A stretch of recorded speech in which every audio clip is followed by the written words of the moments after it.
Assalamualaikum warahmatullahi wabarakatuh. Hope you're doing well. So, I just saw Andrew Tate also blocked brother Daniel Haqiqatjou.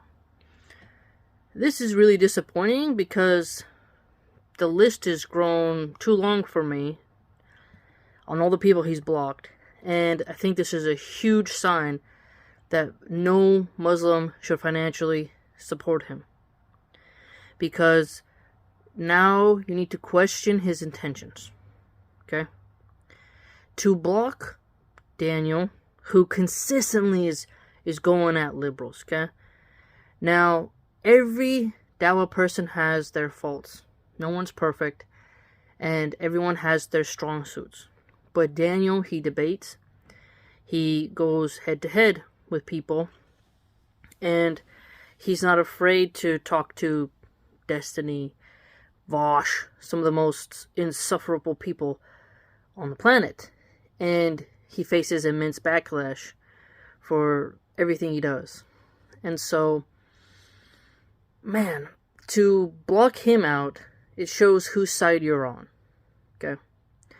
To block the guy who consistently is going after corruption, he is a family man, he's educated, he does long-form content, and his wife is a good person who's a good role model for Muslim women, from my understanding, from what I've seen of her. And he's from America, and he's ethnically Persian, which I believe is today Iran. So he's got a lot of perspectives to share with the masses. So when you look at, now he's blocked Sajid, Farid Responds, Jake Brancatella, and brother Daniel Haqiqatjou. How can you, as a young Muslim man, sit there and think, this guy wants what's best for me, this guy is following the Sunnah, this guy fears Allah, okay? Because who you follow, who you give time to, shows what you are about, okay? This guy, he'll give time to Adam 22, who literally pimps his wife out and who does adult content. He'll talk to those kinds of degenerates, and then he'll block out any Muslim man who dares to point out his faults and who holds him accountable.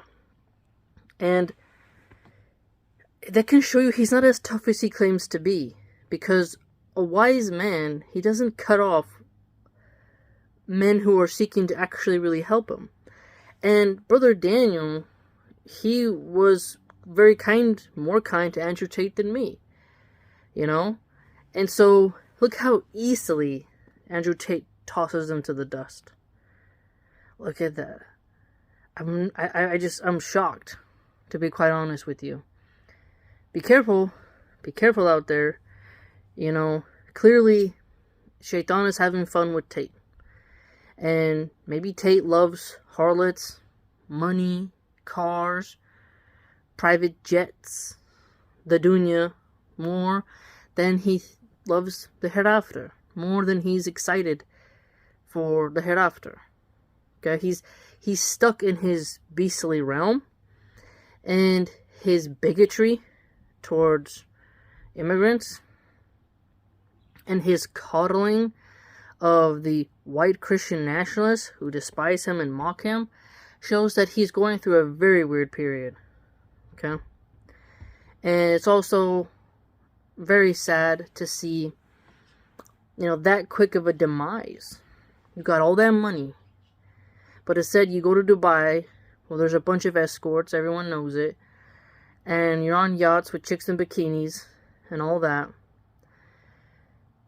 And you could have gone to any Muslim country and sat down with those scholars, just really got the best education, and let your business run and all that while you learn your deen.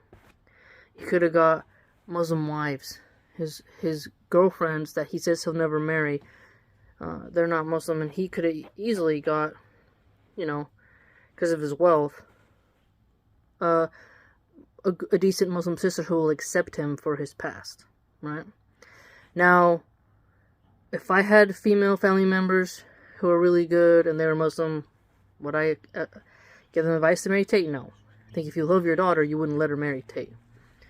Because he's a very gross human being.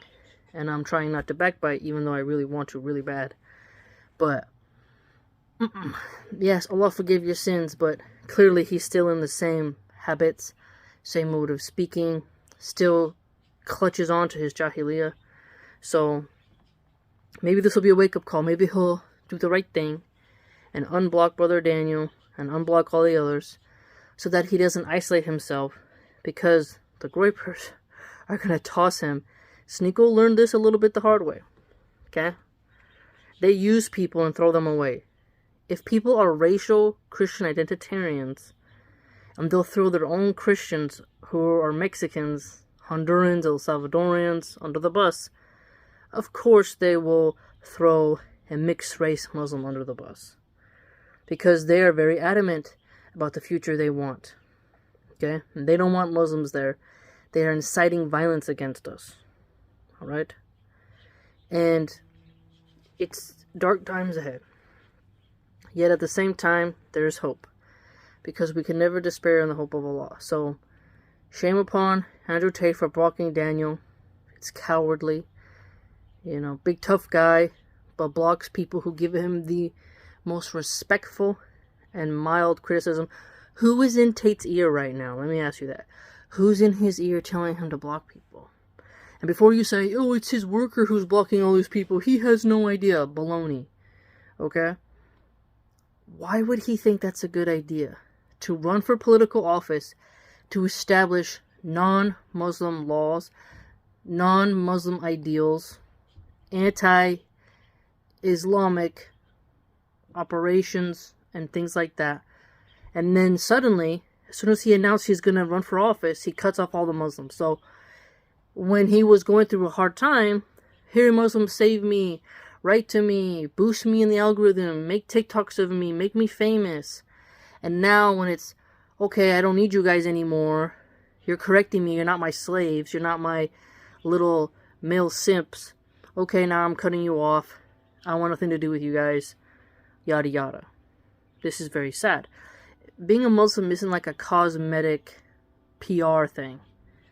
You know, when being a Muslim was not as censored, he was glad to jump on the train. Now that there's heat coming up, he abandons us. He turns on us. He helps the Zayos. He gets amplified because of his attacking of us. It's really quite sad. The Christians were not the ones to support him. They mocked him when he converted. They mocked him. And now he turns to them and blocks his brothers in faith. It's really quite sad. Really quite sad, I must say. Let me know what you think. Please like, comment, and subscribe.